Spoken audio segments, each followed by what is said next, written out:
Hello folks, and welcome back to the Proving Grounds. Hey Dan, happy 4th of July. Happy 4th of July to everyone. And what better way to celebrate July with a whole crap ton of games, right? Okay, maybe that's not the best way, but it's kind of my way, so. You know, well, I mean, I'm Mr. Games. I mean, what else is new, right? So, before we get into the pickups, I do want to show something a little different here. So, I have a stack, something, and I've shown a few people these, so some people who are seeing this might have seen these before. So, we got a point during Black Friday, and for a very long time, as some of you know, dating back to when I used to do GameStop dumpster diving and would get a lot of spare cases and that, something I always wanted to do. Well, I wanted to do one, but I had a few things come up, and I'm not sure if, because I got some other stuff coming up with that, so it ended up being more of a busy day, honestly. So I figured dealing with pickups was probably gonna work out well. Honestly, I really wanted to do a musical game, because that's usually what I do for 4th of July and usually military service related holidays usually, but time, you know.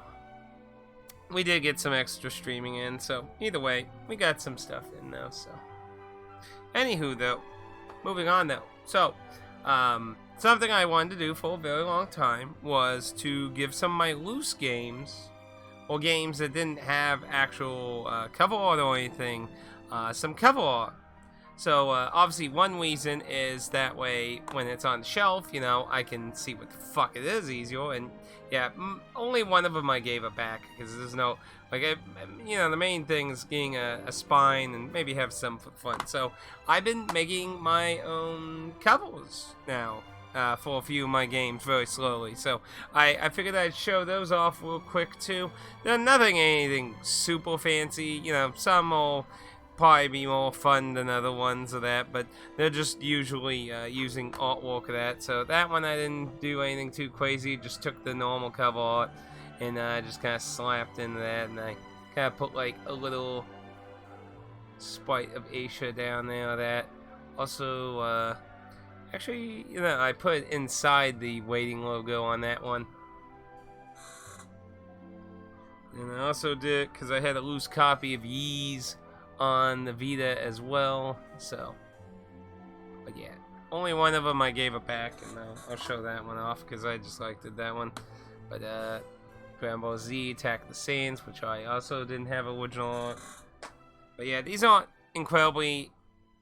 like incredibly huge quality printouts, but yeah, they get the job done. That. But now the one I did do a back to was one I thought was very special, the Wizard of Oz Beyond the Yellow Brick Road on the original DS. I gave that one a really nice back to it because, well, I like that one. That one was really nice. But yeah, it allows me to give copies a nice spine on the shelf of that now. So. And I did do a few PSP ones. These were actually the first 3 I did. I could not find any good artwork for the 3rd birthday that wasn't super small, so that's why that one was pretty plain. And these 2, I had to go really odd for them. They were like dungeon crafting ones. And I also did one for the Legend Heroes, which I also didn't have a cover art for. Anyway, with that out of the way, we got, of course, lots of pickups and stuff. And also, hopefully you've been having a good 4th of July so far, hopefully, Dan. I don't know if any of you plan on shooting any fireworks. We didn't, so though I'm sure he'll plenty of them tonight. But as you can see, we got a nice plentiful amount of stuff. To show, I guess I might as well get these things out of the way here. So, one of the limited companies I haven't got anything from in a long time, I finally got a package. Now, we did show off these products before, and they do very nice releases. They give them really nice slip covers and shit. These are very nice looking. These are 2 shmup games that I think they were advertised as games that were originally on a Saturn. I'm sure Pad would know the answer for that for sure, but it goes down now. But this company likes giving coins, collective coins with their copies of their games, and they are very nice. But yeah, they're not anything too crazy. I can't imagine. Oh, well, you know, just drop it on the floor. Why don't you? Okay. So let's get on with it. We got a lot of stuff as usual to go through. So first thing, Vita game. Nothing too crazy. It's a music game that got for trading in all my boxes and stuff. And then now the quote-unquote last Vita physical release for now, until somebody else pulls like, oh yeah, we had a Vita release too. So this was PlayAsia just all of a sudden, like I think it was about a month ago, was like, oh, we got one more Vita release, and that was it. Doesn't look too crazy, but it sold out in like fucking, I think it was like 5 minutes. So it definitely went by lickety split. So very quickly. So yeah, I imagine they'll probably fetch a fine price for completionists. And that's kind of shitty thing with a lot of these releases is they really hurt the completionist type people. Like if you want a full set, you know, those last few titles, sometimes the last few and the first few are usually the ones that are usually very annoying in about any set usually. And we got Golf Club Wasteland. This looked like a very bizarre indie game from Red Arts.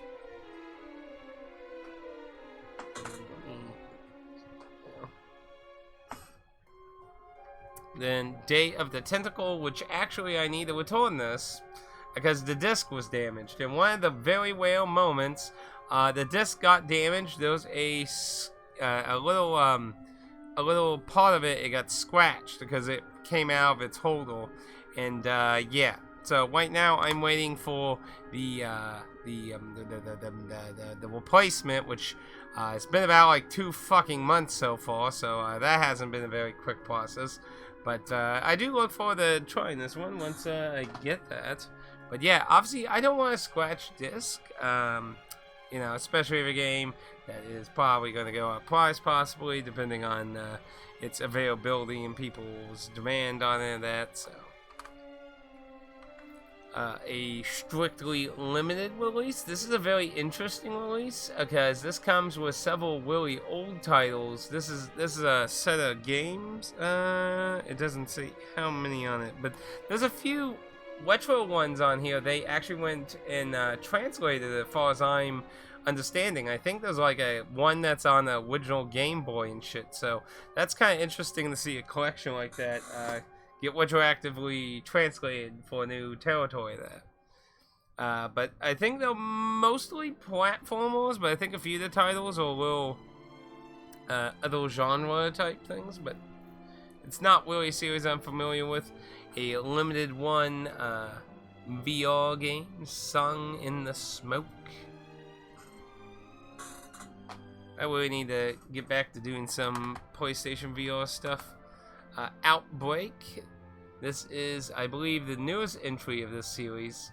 This is, if you like classic Resident Evil, this dev who makes these games, really pushes all his titles to be Resident Evil, classic Resident Evil style. Now, I've only played one, and it was the first one. There was I can't remember if it was in this set or the last set. I think it was in the last set. Yeah, it was in the last set, I think. Which was the collection of the majority of that. That's the newest entry of that. But, I played the first one, and the first one's completely different. It's a top-down, and it is very bad looking. It looks like a horrible browser flash game. So that one's kind of a dud. But you know, it's the first one. You know me. I like to try and play them in order for the most part. Usually. Now this one, I think. It looks okay. Of course, we have Kimco's mobile RPGs ported to the PS4. Graphically, it looks okay-ish, but you know, a lot of these are a dime a dozen. Really, I'd rather them come up with like interesting ideas more, because I think that, you know, is a better way to come up with a nice product. Cheapo. I think this is a kind of a little platformy type game, I believe. Let's see. Explore the strange planet, collect the creatures you find, and then shapeshift into them to expand your world. Build your own path, chat with locals, and discover the planet's sprawling secrets in this quirky Metroidvania platformer. So this is a Metroidvania platformer. So actually, that would be a little bit more interesting. Shapeshifting and Metroidvania. That sounds like an interesting combination, don't you think? Yeah. RPG Golf Legends. Now it is a Kimco game, interestingly enough, and yeah, it does have that kind of Kimco kind of graphics, to be honest. This was a limited one title, so, and to be fair, limited one does a lot of Kimco's titles, so you know that shouldn't be very shocking. Actually, I did not realize that was by Kimco. Speaking of Kimco, oh look, another Kimco game. This one, Roam the Wilderness in Battle Golems. Oh, this is interesting. This kind of has like this kind of reminds me of steampunk, the Steambot on the PS2. But as a JRPG, you could even say this might be very Metal Max inspired. This one, actually, I might be interested, because the back of it shows RPG stuff with vehicles and that. So it says in Battle Golem, so this could be actually inspired possibly by Metal Max. That actually piques my interest, because as some of you know, we finished Metal Max Xeno, and Metal Max Xeno Rebirth soon after that, and well, Rebirth was a fucking train wreck for review purposes. The first one was really pretty good in my opinion. It has its flaws. It's certainly not a perfect game, but it certainly is an interesting title. So I definitely gotta say, anything that tries to emulate Metal Max will definitely be on my radar. Then we got the newest music title in the Final Fantasy series, continuing the DS's genre. That, and I'm not really sure how this is gonna play, considering, you know, no touch screen. So I guess I'll have to get used to however the fuck it plays on a controller. So I'm not really sure how that, like, because I played the other titles on the DS. I mean, like, why wouldn't I? Most of the music games, all DS's, like, at least in that way of doing it. That. So, I mean, and I know the 3DS entries did offer at least the sequel, I think. I'm not sure if the first one on 3DS offered it, but I know the sequel did, where you could use the buttons. That's actually supposedly where the high level play is with the button controls, but you know, I don't find that as fun, but that's just me. And yeah, it's the PlayAsia sticker. So this is a fighting game from PlayAsia. Very dark. It's got Omen of Sorrow. So don't really know about anything. PS5 version. It's on the Switch, but I kind of like, I don't know. I don't really, you know, Switch versions are always kind of a mixed bag here and there, you know. God, no. Then we also got the Star Ocean, the newest Star Ocean. Got on a sale on PlayAsia, that, so.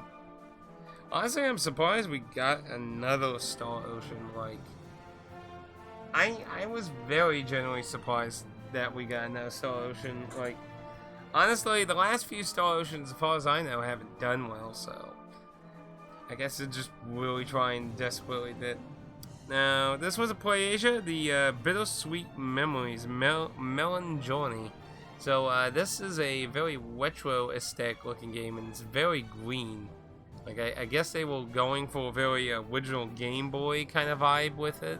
But, yeah, it was on a little sale in Play-Asia, so I snagged it up. Thought it was interesting. Ooh, now here's one that's very interesting if you're into the River City Ransom game. So we got River City Saga in the Three Kingdoms. This is River City Ransom Killers in kind of a, I think it has light RPG mechanics, but it is a beat 'em up also that. But yeah, it's River City Ransom with the meets the Three Kingdoms that looked really good. So got that on a sale from Play-Asia. Let's see, this was a Special Resolve Games. I think this was the first PS5 game. I am not familiar with it at all. It's actually very hefty. They must have put a big fat ass booklet in that. Then, ooh, now here's an interesting one. So, if you're familiar with Days Disaster series, where you're like in Tokyo and shit during like floods and earthquakes and shit. This is a spin-off title that I learned about that's really interesting. So, it's the same concept, except instead of natural disasters, it's with, like, Godzilla and Ultraman, and Ultraman's in this. And a lot of those type of monsters from several films, like, yeah, see those, I think that's Godzilla there in the corner, too. So, I mean, it's definitely a very interesting idea. So you're just an everyday citizen surviving in the city, being rampaged by monsters and superheroes. So, when I heard about this, I was like, I gotta get this. Now, sadly, as far as I know, there is no, like, Asian English version of this or anything. So this is the Zero Japanese version. But, the concept just sounded so out there and awesome. Like, there was no fucking way I could skip it. Like, I mean, how could I pass that up? That sounds like such an interesting idea, even if it's in a fucking foreign language. How in the world could I pass that up? So, we went through a whole PS4, so let's get through some Switch stuff here. Balance out. So, Dungeon Encounters, if you follow Square Enix's digital goods, this was a kind of a strange, kind of indie kind of release. So, it is a dungeon crawler in a kind of a D&D style, not in like Etra Odyssey kind of way, but in a D&D style, going through a lot of dungeon floors. Now, this has a very simplistic design. It is not very stylized in graphic department. It is very basic looking. But it did get a English physical version, not ESRB, but an Asian version, and I got it on sale. So it looked interesting. It's very minimalistic, like I said, but it looked interesting. But I think that would be that type of game that it's kind of hard to justify being a really high price, but if you got it for the right price, it wouldn't be as bad. So. Then we got Game Shark. This was a Special Resolve game. I'm really looking forward to this one. You like basically play as a guy helping a dude rig card games and shit, and you just basically try not to get caught while doing it. It's honestly sound like a really bizarre idea in itself too. I don't know if it's really good. I haven't really heard a lot of people talk about it, so it's kind of iffy on in regards of that, but what can you do? Moving on. Now we got the controversial Egato Wabato from Special Resolve Games. Now, anyone who follows would probably remember that I did a video talking about some drama with this. Well, its cartridge had a game-breaking bug. So they did decide to reprint those, and for the people who didn't get their copies yet, got to keep both versions. So I got the fixed and broken version. So what am I going to do with the broken version? Well, I don't know.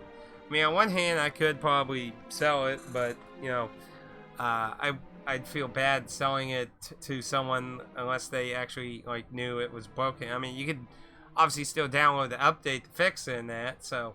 But, you know, like, if you're like me and want to actually function beyond the online store services of the console, you know. But, yeah, that was actually very nice of them, and I'm assuming they probably did that because, you have collectors who want shit sealed. And, with Doom caused a lot of controversy with Limited One games. Because Limited One did not send out sealed copies to people. They only sent out you had to open your copy, send it to them, and they sent you a new copy that was with the patch, and you put it in your case. So you did not get a new sealed copy, nor did you get to keep your copy. So it was a little peculiarly odd. But they wanted people to keep those, probably to ensure those kind of people aren't mad, because, I mean, essentially, the only way those are sealed of that Doom collection with Limited One games is, basically, if you see a sealed listing online, then basically it's the broken copy, because there is no sealed fixed copies, because everyone had to gut them. So, yeah, that was pretty crazy on that. Yee. So, continuing on, Dragon Quest Treasures. Didn't hear a lot of people talk about this. It kind of just was announced, came out, and then kind of quickly forgotten. I got on a little bit of a sale. I always want to give a little bit of money to Dragon Quest. It's pretty much the last wheel property that I have a lot of faith with at Square Enix much anymore. And then we got another Play Asia release, Love Kamai Trilogy. So this is supposed to be a bunch of visual novel type games.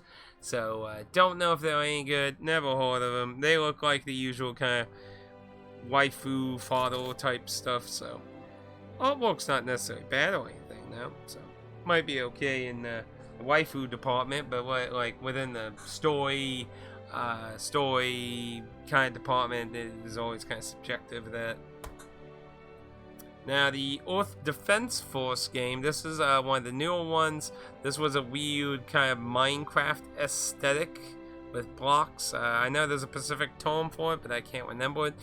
This is the Asian English version for the Switch. I did want to get the PS4 version, but it sold out and never came back in stock when waiting for a sale, so I just kind of fucking bit down and took the Switch version then.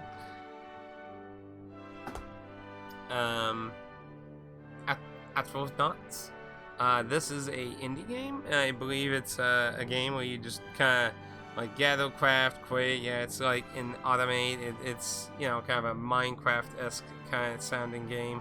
I got this with me $5 coupon at GameStop. I couldn't really find anything too interesting, so I think I ended up getting this for about $7, so not too bad. Oop. Well. I am not even sure how to pronounce this. Espegial? I don't know. It's some shmup game. I'm sure fucking Pad would likely know what the hell it is. I honestly don't. I don't follow shmups very often. And then we got Dreamscape. This was a limited one title. Let's see. Use lucid powers to manipulate elements, warp space, even control time itself. Die, lean into the nightmares, and make the rush of permadeath your ally. Live Cassidy's waking life and uncover the mystery of her story. Wake, repeat. Battle bosses that embody isolation, fear, negativity, loss, more. Yeah, I'm not familiar with the title. Sounds a little interesting though. This one was a limited one, I remember. Gunbrick. We loaded. I think it's like a puzzle game. In the future where cars are obsolete, the Gunbrick has become the worldwide sensation. Encounter wasteland mutants, crazy nerds, law enforcement, and all manner of cube-based adversaries in this action-packed puzzle platformer. So yeah, it's some puzzle platformer. And so. Let's see. And of course, Bayonetta 3. I've heard some people not like the story as much in this one. So. I don't know. I'm not familiar with the title, so. But yeah, I heard some people didn't like Bayonetta 3. Don't know.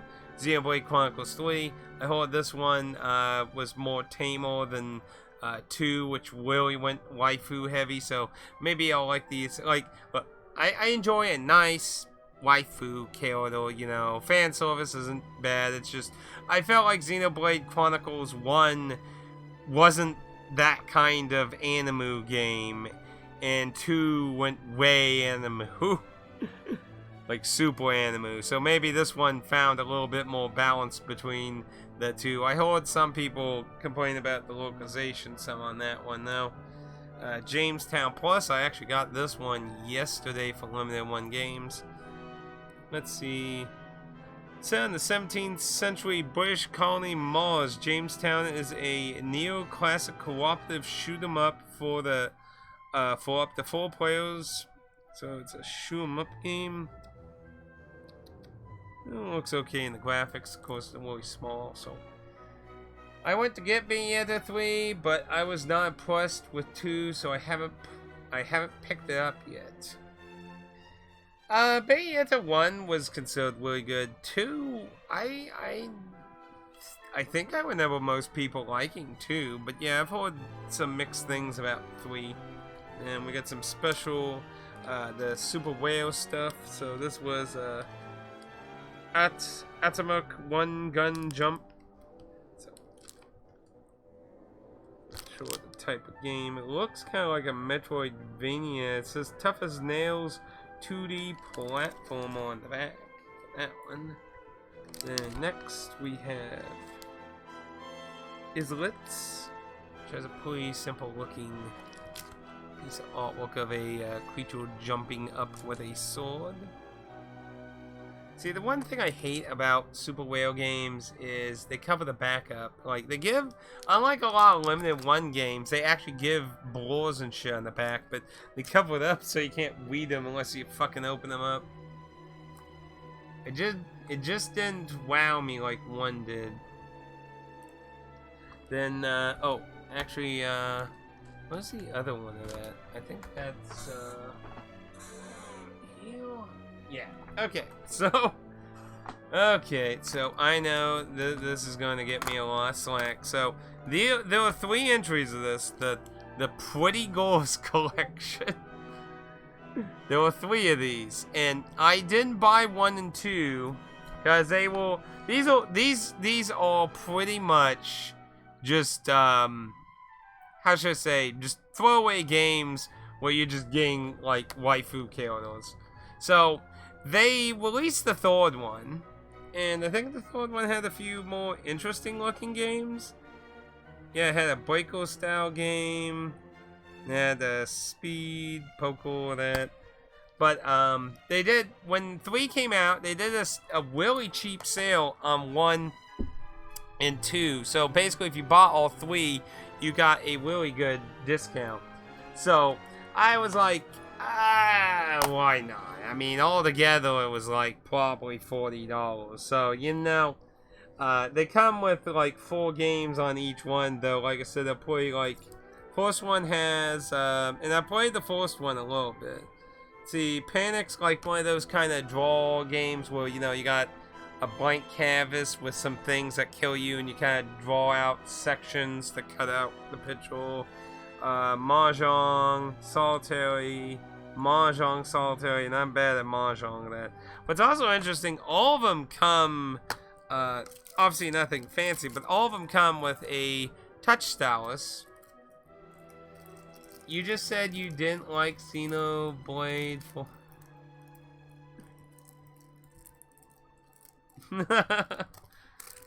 Because Xenoblade Chronicles 1 had a very realistic... Okay, look. Let's say... Let me give an example here. Look, I said I don't mind waifu stuff. And this is not really super great waifu stuff. I'll talk a little bit more here. But let me make my point what I'm saying here. Okay? Xenoblade Chronicles 1 was like a Mona Lisa. It was very nice, very artistic in that. And then you have basically Playboy magazine as the sequel to the Mona Lisa. And, you know, like, that's just kind of conflicting in what you were expecting and, like...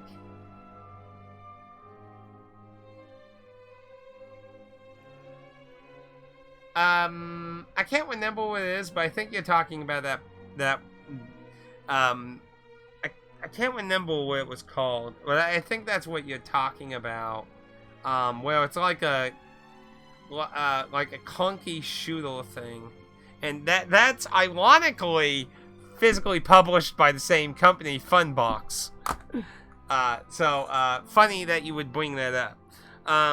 So there's two things that are actually interesting about these games. You're never gonna see me stream these on Twitch, because there's two things very unique about these games. So the first thing that's unique about them is, as far as I understand, the Switch. These are on PS4 and Switch, and as far as I understand, the physical Switch versions are the only ones that have the secret unlocks.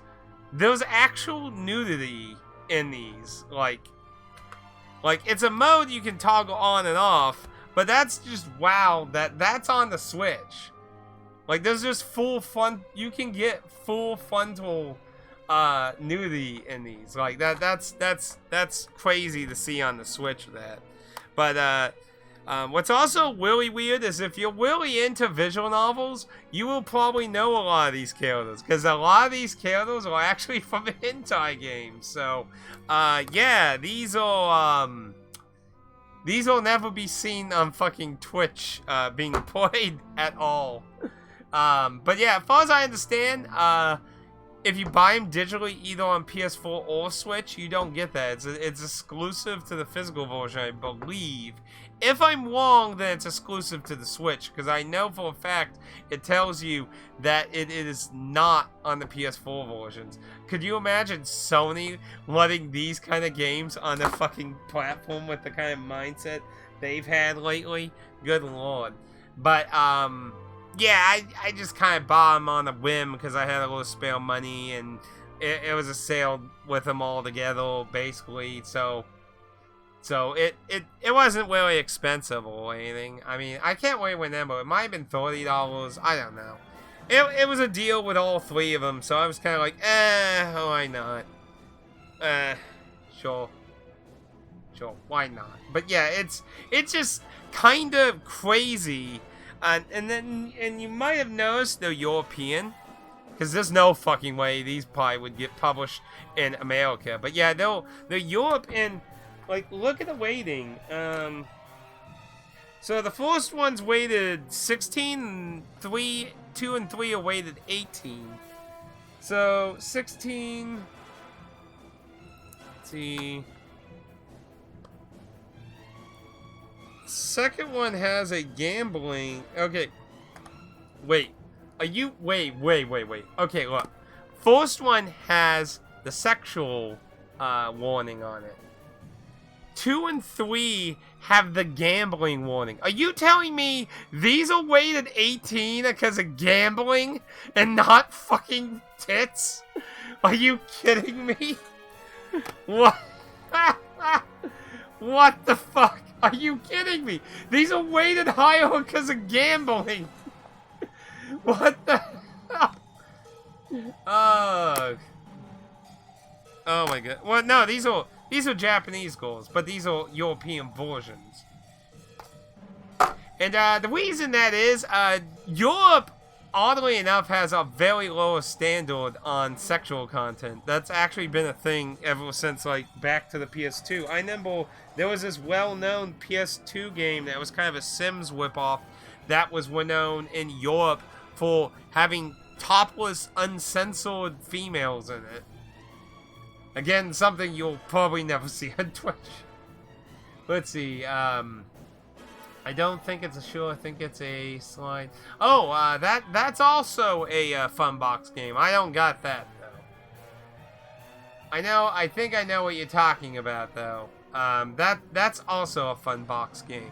I didn't buy that one. That one looked kind of not my cup of tea. I mean, at least these are, like I said, these are all fucking characters from actual hentai visual novels, so at least most of them are actually at least pleasing to the eye. But anyway, moving on. Hook me up with a share play. I mean, I could show you them if you want to see them. Obviously not on Twitch, though. That would be probably through Discord. But, yeah, so, like, a lot of those games, which Funbox has been one of the primary people publishing them. Yeah, they're on the Switch. You can find a lot of naughty games like that from Funbox on the Switch. Kind of mind-bogglingly insane, ain't it? Like, wait, this is on the fucking Switch? What?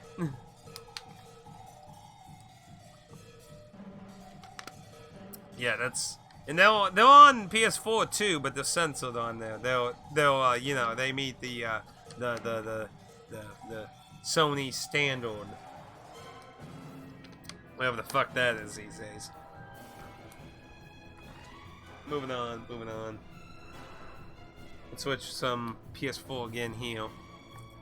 So the Outbound Ghost. So this is a Paper Mario-esque RPG that was kickstarted, and currently it's in a lawsuit hellhole where, aside from piracy, these physical versions on the Switch and PS4 are the only way to get this game now. You can't buy them on any digital store. It is a very weird story, but basically the publisher released... So okay, so you have the guy who did the Kickstarter. He worked with a publisher, and the publisher got another company to make the ports for the consoles, and then without the approval of the original creator, just shat these out, and he wasn't pleased with the quality of the game when it came out. And this started a giant hellhole of legalness and all kinds of shit. But yeah, the game is currently pulled off of all digital fronts. So unless you go down the piracy road, physical is the only way. And a lot of people are not expecting it to come back. Which very well means these could go up. Now, the Switch version has very bad performance. Very bad performance. So if you're interested in this, probably best check out PS4 version. But yeah, could become a little bit pricey down the road, possibly, maybe, potentially. Inked A Tale of Love. This was a Red Art title. It has a very interesting aesthetic. I mean, look at that. It's very nice looking. So I'm very looking forward to trying this one day. As the nameless hero, explore 10 minimalistic worlds in search of your lost love echo using your magical paintbrush. This could be a shorty title for Monday, maybe, if it only has 10 stages. I have to take a look at that. I got a very nice deal from Loot on Disgaea 6 complete for the PS4. Very nice, of course. If I remember correctly, I can't remember if it was with 5 or 6, but I think there was some kind of bug with the PS5 version, I think, if I remember correctly. And man, this thing is fucking heavy. They must have put a fat-ass booklet in there. Don't see those in retail too much.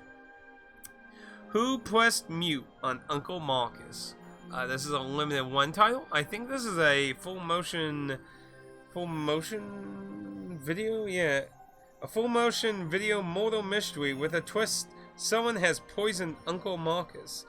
Uncover the truth in the yearly family quiz and try to save him before it's too late. Starring Andy Buckle, The Office, and Abigail, The Missing. From The Missing. So it's some kind of mortal mystery. So, not familiar with it. It definitely has a very eye-catching cover, so that could be interesting. Being a full-motion video mystery game, it's probably not super long, so that could be also a potential Monday. Now, here's one I'm looking for. Metroidvania Gal Guardians, which was retitled, actually. It was something else. Interestingly enough, if you play this unpatched, it has its original title. I think it conflicted with some band, so they just repackaged the OG discs. So yeah, that was kind of interesting. But yeah, this is a Metroidvania. It has, similar to Portrait of Ruin, you have the two characters from Galguns, from the newer one, the two twin demon slayers. So I don't know if this is a canon story, but hey, you know, it's fun. Galguns is a very fun, amusing series that I've actually been wanting to get around to playing. But to be honest, I've always been kind of wonky on, like, whether playing them on Twitch or not. Who pressed mute on Uncle Marcus? Was Uncle Marcus a blue-haired liberal? If so, I'd say pull the batteries out of the remote. Don't know. Don't know anything about it. Not a thing. Omega Bot, this was a Wet Arts title. Looks like it's kind of a 8-bit kind of. Actually, it kind of reminds me. Yeah, it reminds me of like 8-bit stuff. Avoid various traps and deadly obstacles by using your weapon and abilities. Make your way through a metallic forest, ruins of futuristic cities, and other refinements. Yeah, it has like a very retro vibe to it. Then Awful Hot. This is very Legend of Zelda. I got it on sale on Woot. That's WOOT, which is part of Amazon. It's apparently apparently they sell like overstocked and damaged stuff from Amazon. But yeah, this is a Zelda style game. I think I got that for $12, I believe. So I was like, sure, PlayStation Zelda, come on up. Then here's one. You can see the price right there for $15 from Walmart. The Final Fantasy Origin game. What were they? Stranger's Paradise. Yeah. So, I know this game received a lot of mixed criticism. Some people really thought it was a very interesting spin-off title, while other people thought it was fucking dog shit. So, I don't know what I feel about it. I've seen some gameplay in that, and it has potential interest. It is online, up to 3 people. So, I'm not sure if I would play online or not. Kinda depends on the AI, or if anyone would want to play it with me. But obviously, the thing I'm curious about is the fact of the... Well, basically, this potentially being a prequel to Final Fantasy 1. I won't spoil it, but though it's probably not really hard for you to guess the potential implications of how it takes place before Final Fantasy 1. So, that's kind of what I'm curious about, because, you know, even if the game's dog shit, you know, if they made the story really interesting, it at least would have that going for it. But I'd have to try it. We might see about that maybe later this year, or maybe next year, depending on things. I do have a few different plans after Retro Odyssey to do for this year, and depending on that, you know, but I would like to give that a try. This one I got for like $9. Time on Fog Island. It looks like kind of a comfy, chill, indie-ish type game. I got it off Best Buy. It was on sale. It was originally $29.99. That, like, I was like, that doesn't look like a $30 game for me. But like $10, I was like, yeah, that's not too bad. That's not too bad. Pathfinder Kingmaker. I got this for trading in my boxes and stuff, packing material, so that was a freebie. Now this basically was a freebie. Gang Beasts. So Gang Beasts is an indie game where you play as a party and you just kind of knock each other around and shit. Now, again, this was on sale on Woot, and this one was one that came up as a flipple. So I think it was $4.99 and flipped it for about $9 at GameStop, and they gave you a limit of 3. So I bought 3 and cashed 2 of them in for credit and kept the cases and stuff.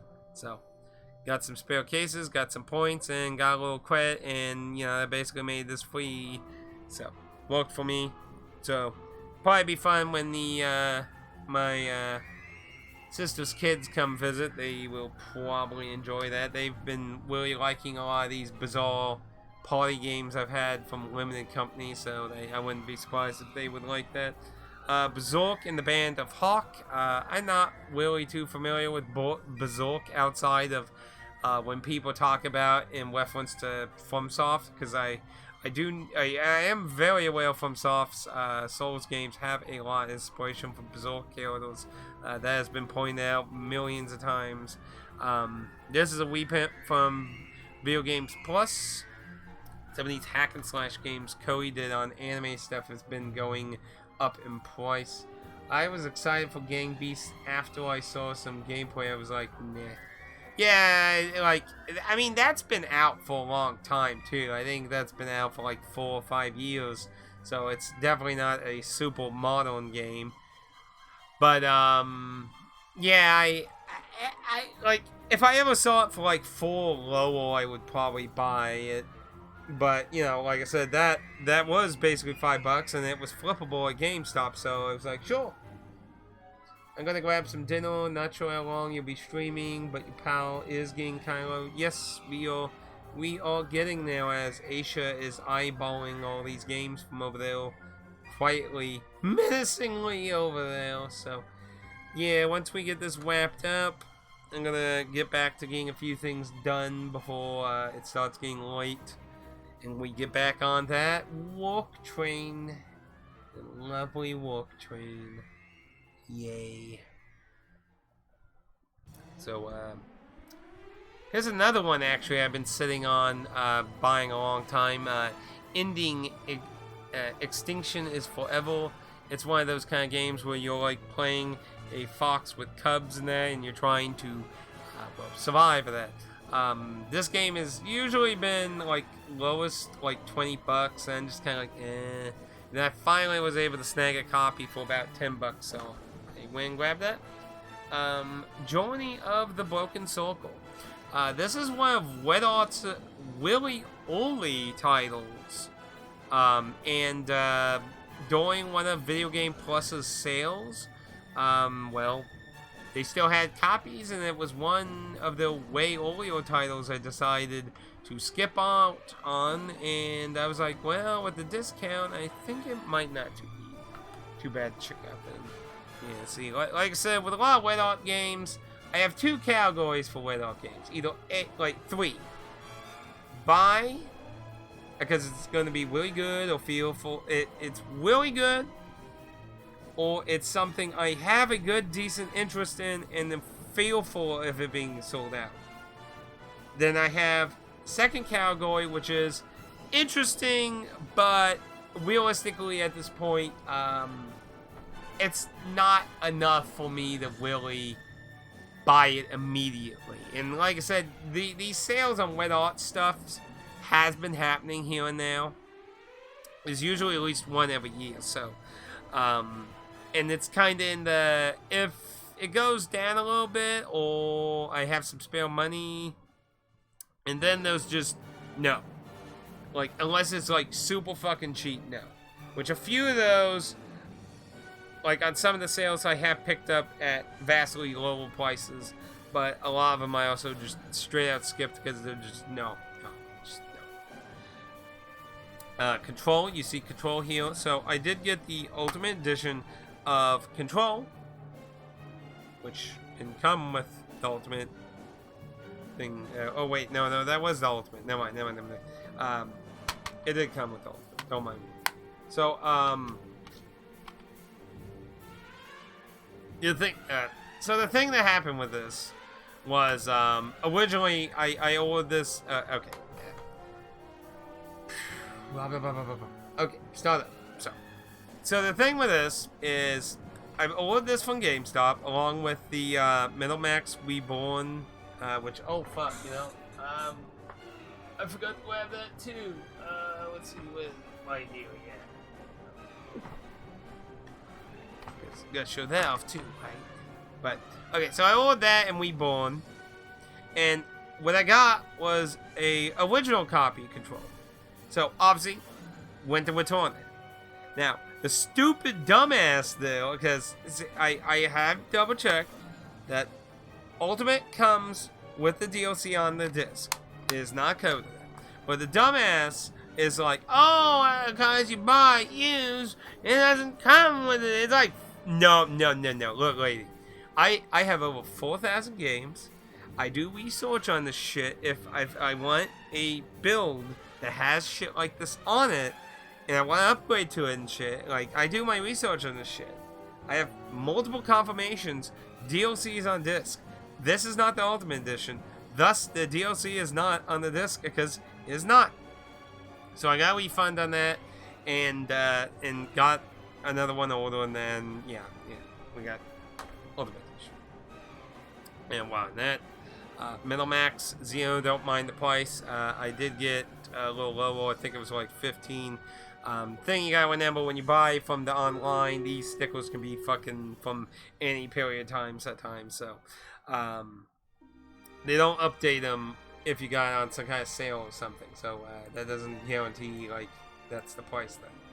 But anyway, Middlemax Xeno Reborn. For the love of humanity, look for a copy of normal Xeno. Do not get Reloaded. This fucking game is bleh. Unless you hate turn-based JRPGs, you have no reason to check out this game. That is the only real main reason I can recommend anyone checking out this game.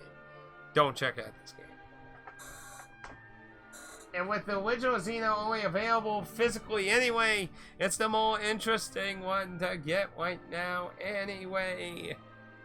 And speaking of interesting games, we have this really bizarre game here from Limited Whale Games, which is that whole meme company that really does weird shit. So this is a very janky looking ass game, and there's apparently some kind of treasure map thing related to this related to this game, which nobody's yet to figure out. I don't know much about it. I just keep seeing them tweeting memes about it. So if anyone knows about that, let me know. Like, it does feel like it has a little weight to it. So it might have a map in it. From what I understand, like, I haven't seen a picture of a map, so I don't know what this quote-unquote map looks like. But yeah, some people have noted such a thing, so I'm not quite sure I understand what the hell. I don't know for sure, man. Oh, second. Just cool message. Anyway. But yeah. And then speaking, for those who watched the Skull Goals video I did recently, I did mention the Neptunia Sisters vs. Sisters. So this is rated teen, and on the back it says fantasy, violence, and suggestive themes. Now, if you're very familiar with Neptunia games, they also put language on there. So somehow they forgot to put language on this, and they made a patch removing more foul language instead of fucking fixing the weighting. It's one of the weirdest things I think I've ever seen in relation to the weighting board. Because somebody fucked up, censor the game. So I bought a copy out of feel of, because obviously, you know, you don't play it patched, you don't have that problem. So yeah, definitely Definitely not doing that to that. So, but yeah, a really fucking bizarre ass thing. Like it is just very strange, very strange. And then speaking of censorship, we have NIS that's been notorious for some weird shit lately with the sequel to Void, which I still haven't played the first one. There's so many titles I want to play, man, but I can't get to them. Before we get to the next thing of Switch games, let's go through some of the Wando stuff we got here. So let's go through this stack of PS3 stuff we got for us. So we got Ocarina: The Complete Tale. This is, I believe, some kind of adventure game. I got for $5. So as you can see, no original stuff. Soul Calibur 5, I got for $5. I got from the pawn shop. So this actually got delisted recently, if I remember correctly. It was that or 4. I think it was 5. I think it was 5. I can find out real quick. Pretty sure it was 5 that got delisted.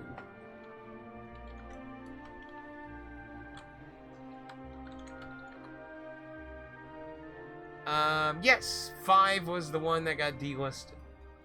So, pretty bizarre. I'm not, like, is there even a guest character in this? Looks like Assassin's Creed is a guest character in it, yeah. You got Assassin's Creed as a guest character. I don't know why that deemed it getting delisted. Like, that's pretty weird, but, yeah, got that.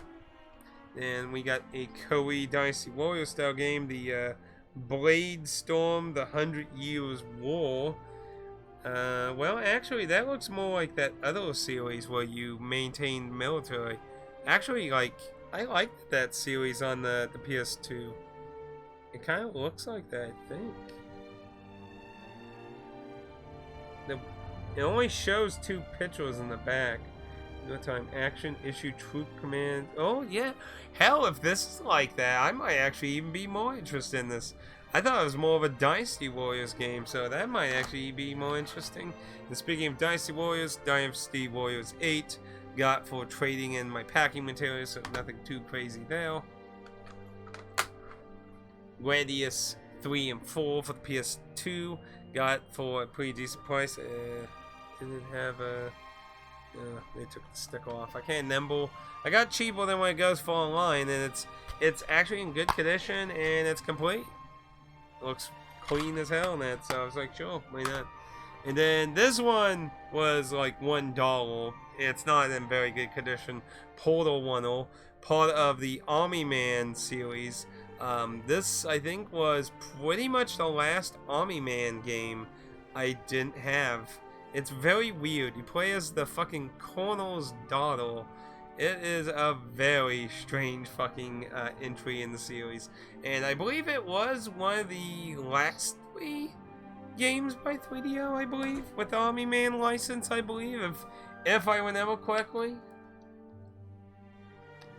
Then you might notice this lone PlayStation 1 game called Turnabout by Natsume. Now, I've never seen this game before, but the fact that Natsume's logo was on it, on a PS1 era type title, seemed interesting. But it is a weird, very simplistic looking puzzle game, so nothing too mind-boggling, but it's complete in that. And I was like, I have never heard of it. It's a Natsume game. Why not? Okay, well, almost through. We got a few of those, so let's go through the remaining Switch stuff we got here.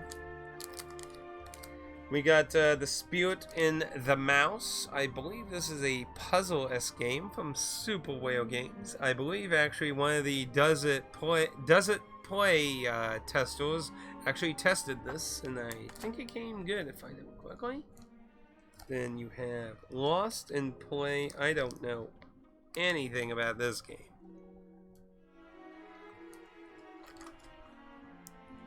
Then we got Dungeon Defenders Awaken. Now this got some controversy from Super Whale Games. So if you're familiar with Dungeon Defenders, that's an online game, an online cooperative versus game, which I believe it's both cooperative invoices, I believe. But this Awakened comes with like some lengthy single player campaign, so this justified this physical version. But obviously, it's still got a lot of flack for being a focused online game. But supposedly, like I said, it's supposed to have a pretty heavy single player campaign thing. Whether it's any good, I don't really know, to be fair. But I mean, if it's something, I guess it's not completely garbage then. But it has to be at least some fun. The shitty thing is there's not even at least like 2-player split co-op in maybe like that mode. It's solely offline in that regards. If you want to play with people, you have to do it online. So that's a bit of a shame on that. But you know, sometimes it's the case. Now here we have the other notorious title that got broken recently, Hell Pie. In very similar move, they just left the original version sealed and gave people the fixed version with it. So, and see, they even stuck a sticker on there saying it has the newer updated cartridge with 1.0.4 on it. So, that's very nice and everything.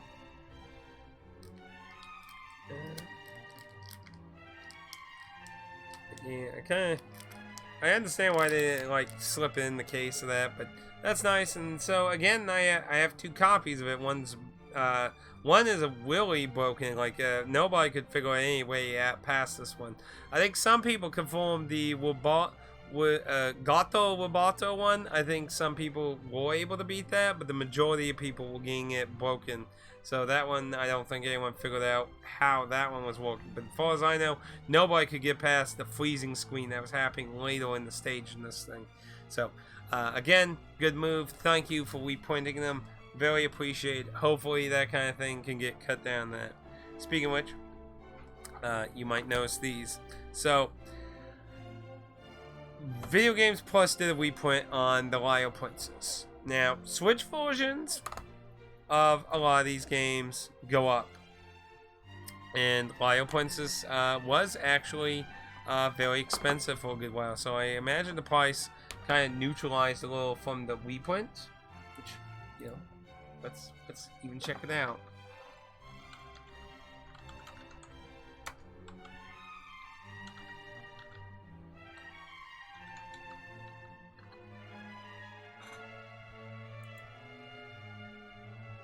Let's see what it's going for right now. Let's see. Up to February and March, it was at 140-ish range. And then with May, it dropped down to the 60s, 70s. So, it took a pretty big, harsh drop. But there's very good odds these will likely go back up in time. So, yeah, I kind of took a gamble on seeing if that make them trade fodder down the road or something.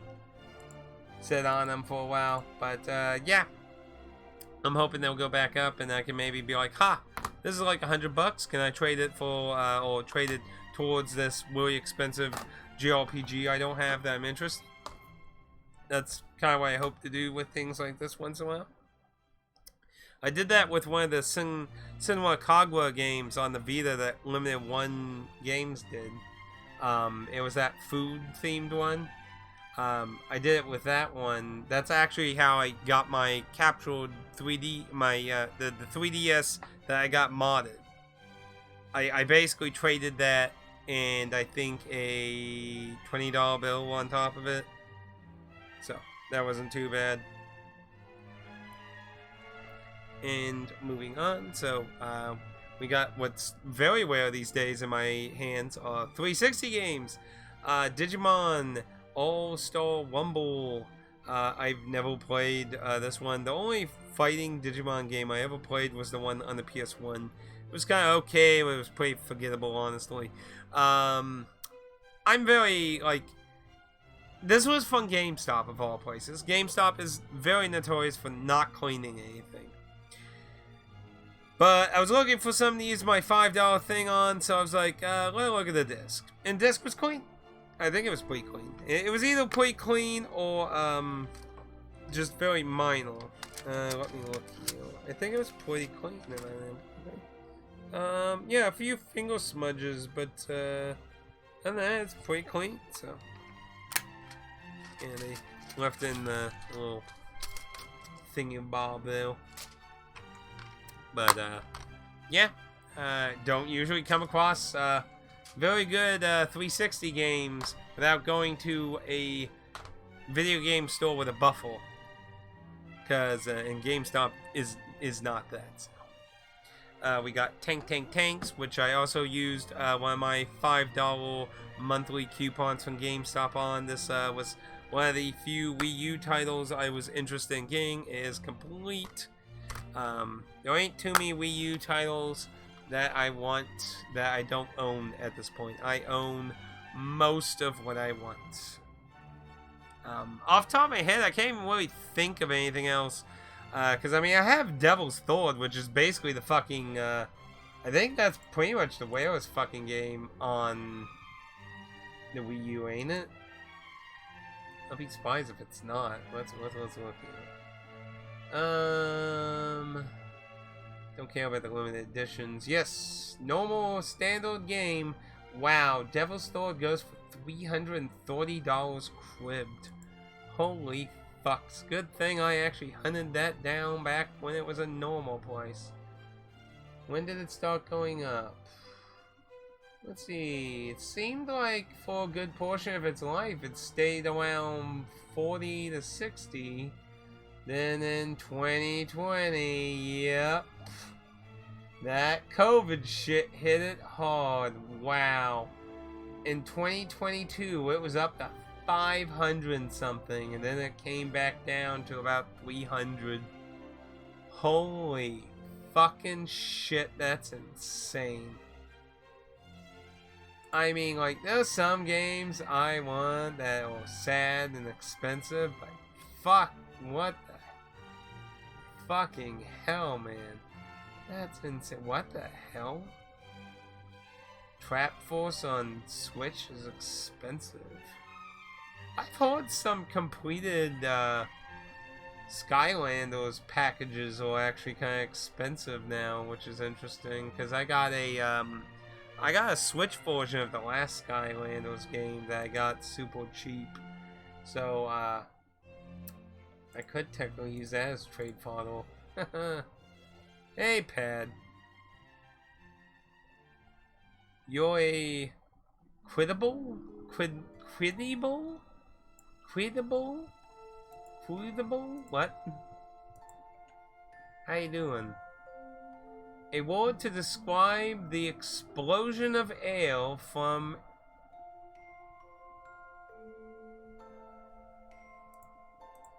Is that... No. QUI... Okay, I don't know if you were using that word for what Google says that word means, but, yeah, if that's supposed to mean something else,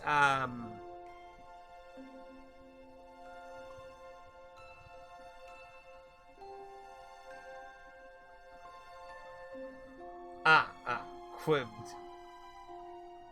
Gotcha, because I was like, I don't know what that word means. Quibbed. Quib. C, not Q. Cancel this man. But hey, Pad, you missed quite a lot of the pickups at this point. But we still have some PSP stuff. Oh, and you might actually wonder what the hell this is. So he gave this to me randomly while I was picking out stuff for the packaging materials. Just start over. I mean, I can get everything stacked up and kind of go over some of the highlights. But yeah, this is some kind of bonus DVD about Fable 1. He just gave it to me. Oh, look, get get the tail behind Fable from Peter Malu himself. You know, the man, the legend, the the legend. Anyway, we got 3 PSP things. This wasn't this part of that? Yeah, this is that strategy mobile suit crossover game. Got that cheap.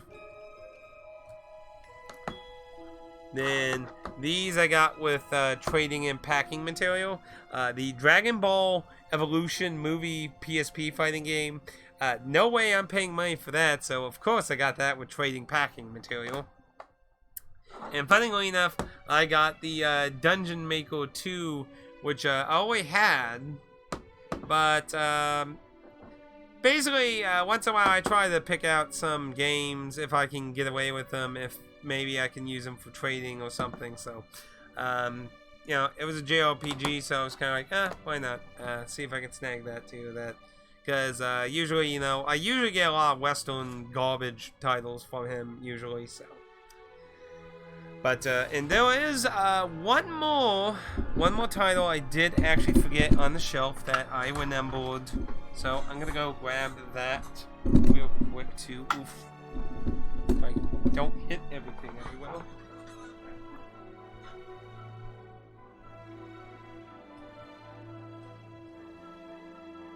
And then I'll pick up the stuff that's on the floor here, but.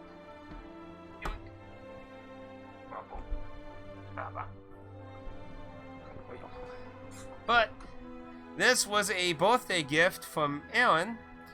A bit of an unusual birthday gift.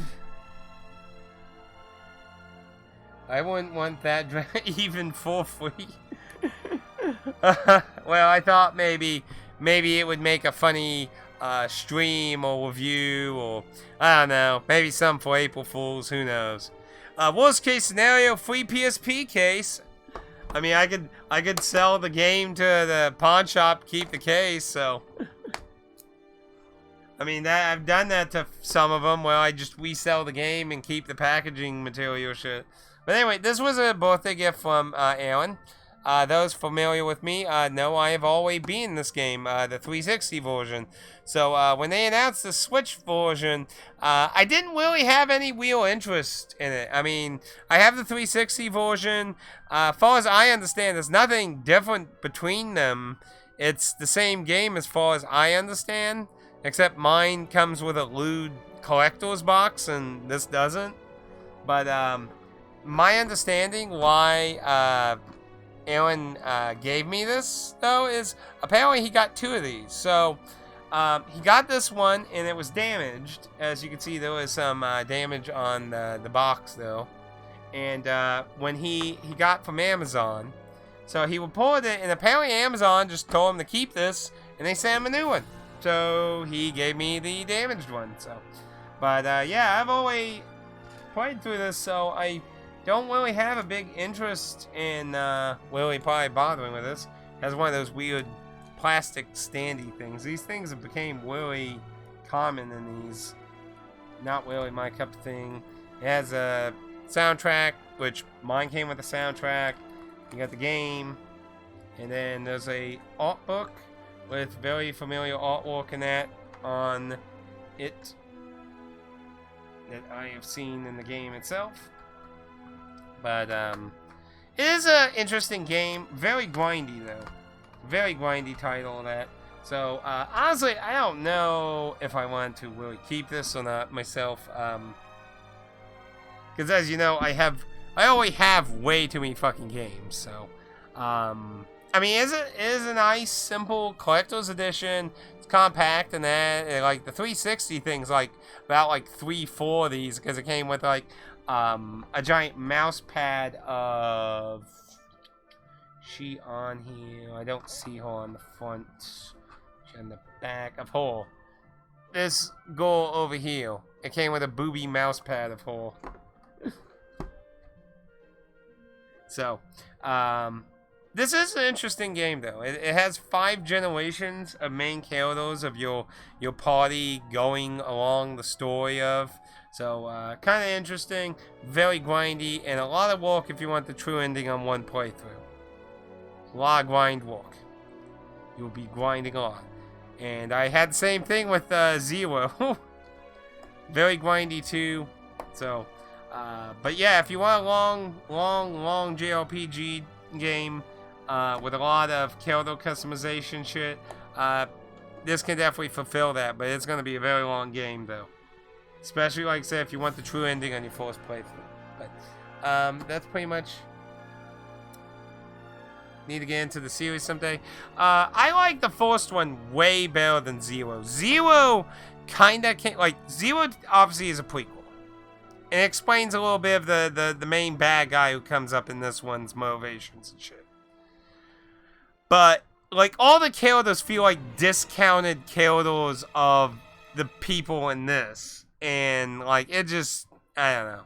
And it's only, like, 2 generations, where this one has 5 generations. So you have this progressive of a new main character with characters from your grandfather, your fathers, and your father's father, and then, like, because, I mean, like, for example, like, if you notice, like, a lot of the party members are non-humanoids.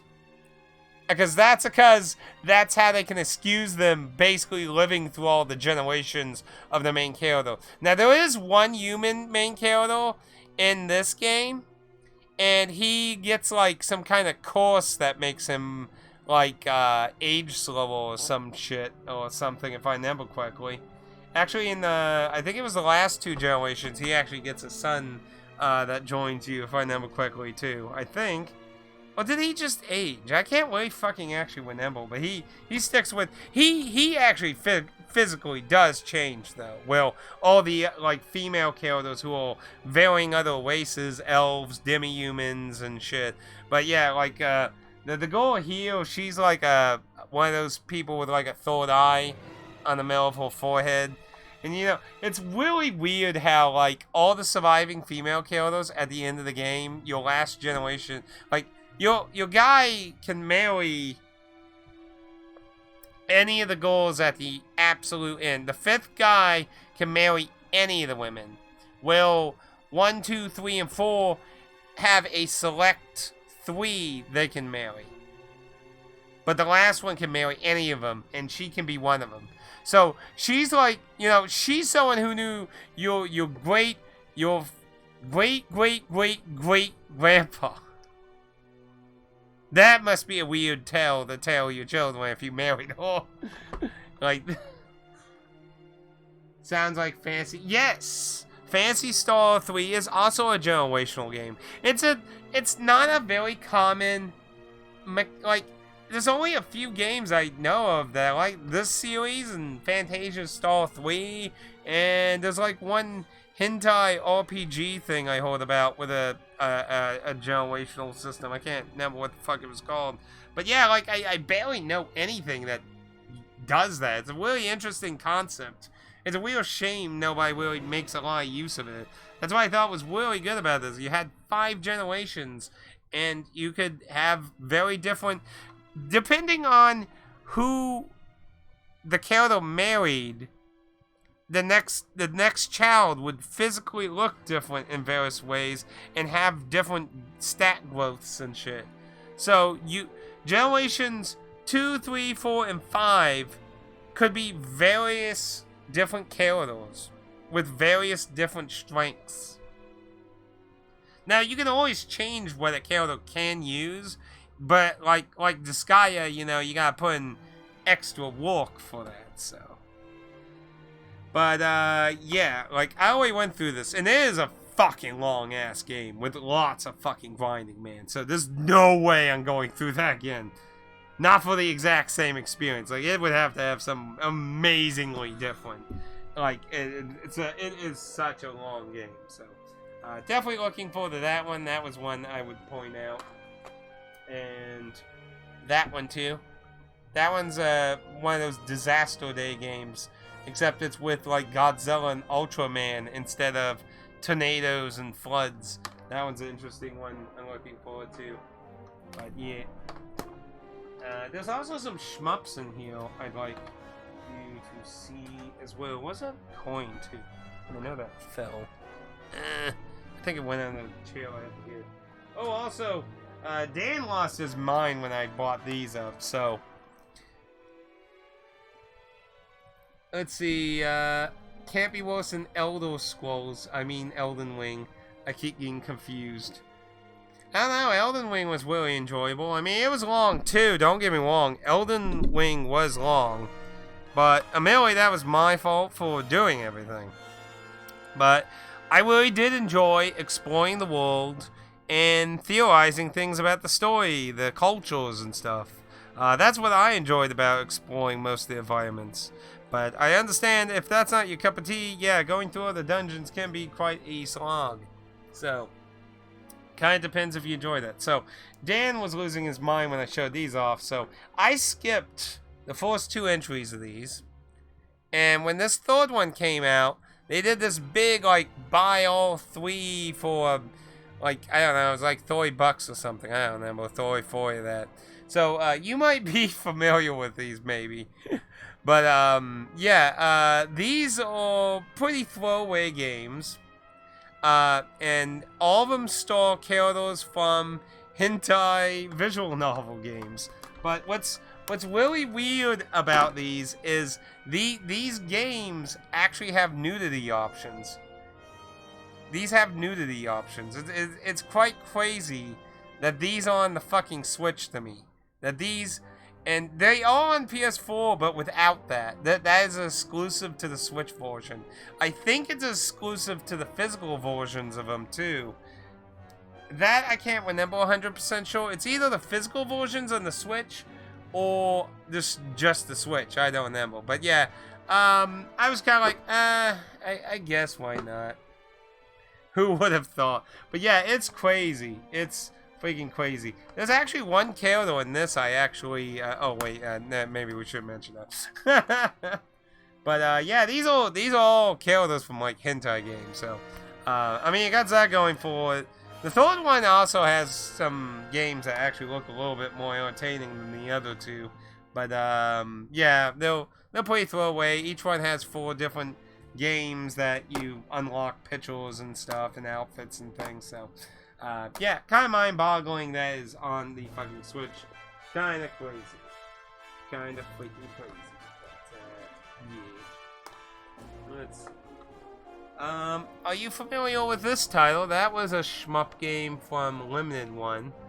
I'm not familiar with it. I think they said it was a Sega Saturn game originally, I think. Not 100% sure. Let's see. The other 2 I wanted to show you on the PS4 here. Let's see. Oh, also, I might have to check out this game. It's a Kimco game, but, like, it looks like they're trying to, like, be Metal Max on it. So this I want to look up. Because, if that's, like, Metal Max-like, I would definitely, give that a shot. I need Metal Max stuff. I'm very interested in Metal Max. Ah, here they are. So, oh, and that's a Switch game I'm interested in trying that. So these, I don't know if you're familiar with these. When these got announced with this limited company, I think it's Force Press, I think they're called again. But yeah, they do very nice binders and such. Yeah, they're yeah, Force Press. Take fucking forever to release anything though. But yeah, they had 2 of these shmups. I think they, now that I think about it, I think they were 360 games. I think they were 360 shmup games. When I think about it. I'm not 100% sure. And you are the man with the knowledge on that front, so. And then there's the last Vita. Supposedly the last Vita game, too. Somebody else fucking says so.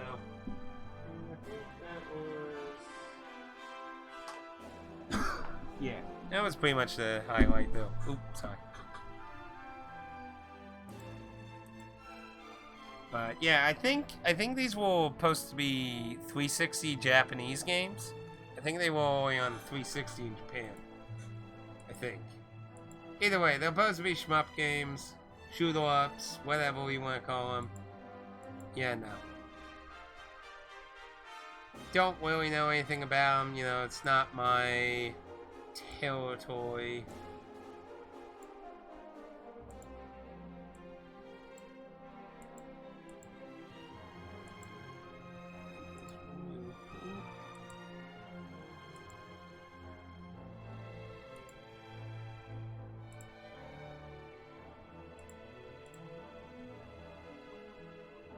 Quite a few, yeah.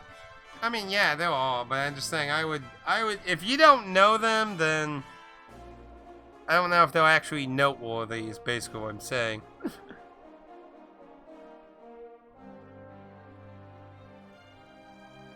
Guys, you know, some of these companies, like, hype up shit, like, oh, man, this is the most amazing shit ever, man, you better buy it, there's only 1,000 of them, man. That was that Switch one, right? Yeah, that was that Switch one. Okay. But, yeah, that's, pretty much everything now. Man. So that's about a half year's, stuff, though, man. I don't think that was as big as last time. I think I almost had the whole fucking table filled, I think. I'd have to go back and look, but still a pretty good haul of shit, right? Hey. But we've been on a pretty good streak of beating a whole lot of games this year, so. But of course, like I said, the damn things multiply like bunnies. Get one done, and gets replaced by 20 more. It's a never-ending backlog. Never ends. I mean, shit like this, sometimes it just makes me feel like, I just want the game industry to move on to that final phase, and then I can just stop actually giving a shit and just stick with what I got. Part of me sometimes thinks I want that. I really don't, because then that would mean giving up on shit like that I still like FromSoft, Persona, and things. But we gotta start being even more picky with a lot of the limited shit.